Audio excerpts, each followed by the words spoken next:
Okay, so we're gonna try this rhubarb pudding. Hopefully this turns out good. It's definitely got a lot of rhubarb in it. All right, are you ready? I think so. So we're out here at my garden, and here's my rhubarb. I've never grew rhubarb before. I've never even cooked with it.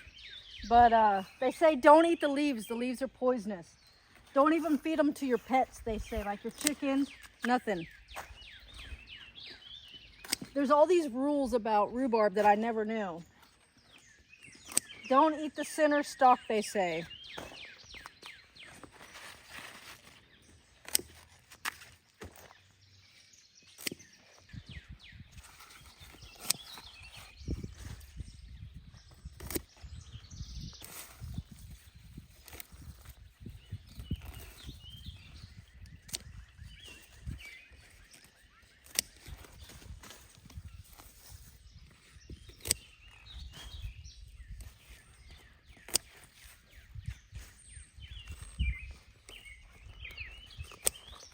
This recipe I'm cooking calls for, what are you doing?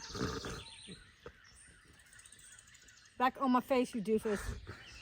So this recipe calls for 3 cups of rhubarb, and I'm hoping that I have 3 cups of rhubarb here because I'm not sure about that.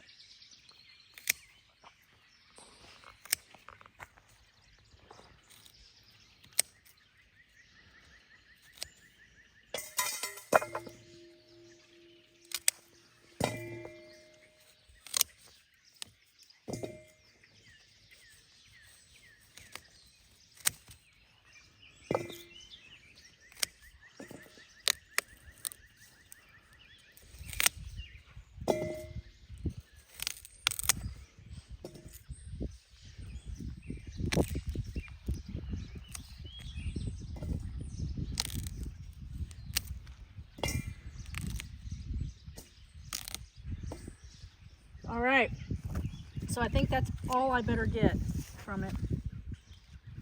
So now we'll go in and we'll wash these. Hopefully we've got 3 cups. Okay, so we're back in from the garden and we got the rhubarb. I got it all washed. What I'm gonna do is I'm gonna dice it up. I need to make 3 cups. To me this looks like celery, but I know what rhubarb tastes like and it tastes really sweet.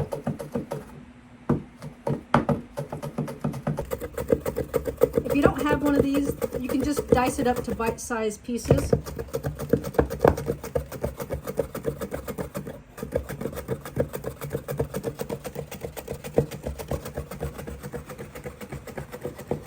I was blessed to be able to find one of these at a good yard sale. I don't know about you, but I really like to find a good deal. Okay, let's see how much we got just out of 1 stick.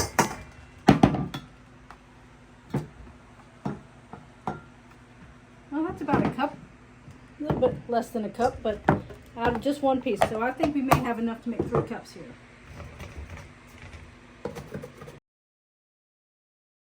It's always good to bake with a good preheated oven. Helps your time to come out better. All right, so we have 2 cups of rhubarb here, and I have another cup, I think, there. So what we're gonna do is, it says in the instructions to spray your pan. I like using Pam. It's a good non-stick. And then it says to pour out your rhubarb into the pan evenly.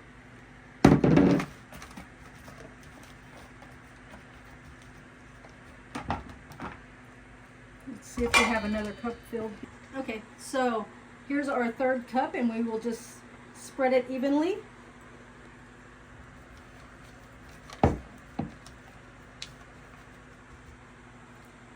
And then we will take the rest of our rhubarb, put it in a Ziploc bag, and freeze the rest of it, just in case this recipe turns out good and I want to make it again. And then it says to take a cup of sugar and pour it over top of the rhubarb. Or you could use Splenda if you're on a diet or you like Splenda. I don't like that stuff. I like all natural.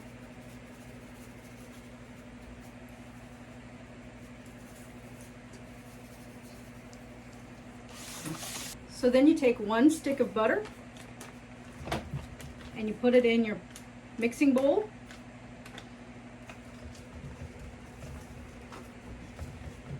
Okay, so we have our 1 stick of butter and we're softening it.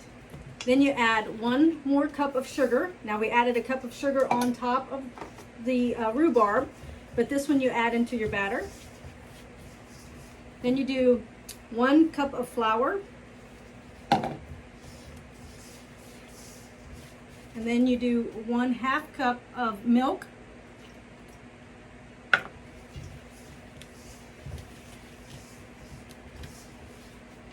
You do 1 tablespoon of baking powder and 1 egg. Then you mix that. So you're having a really good consistency. Batter is kind of like a cake batter, I'd say. Then you pour it evenly over the top of your rhubarb and sugar.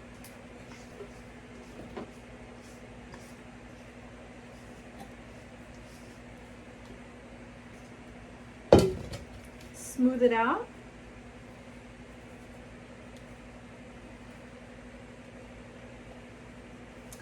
Then we're gonna pop this in the oven at 375 degrees, and we're gonna bake it for 40 minutes.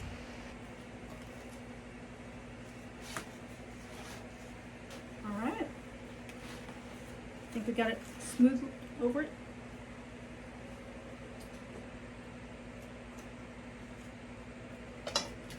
All right, here we go.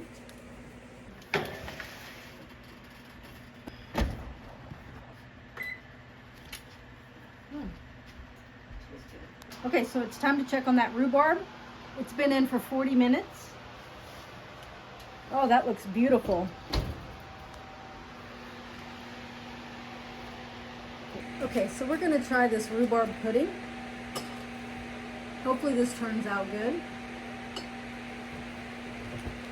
It's definitely got a lot of rhubarb in it. All right, are you ready? I think so.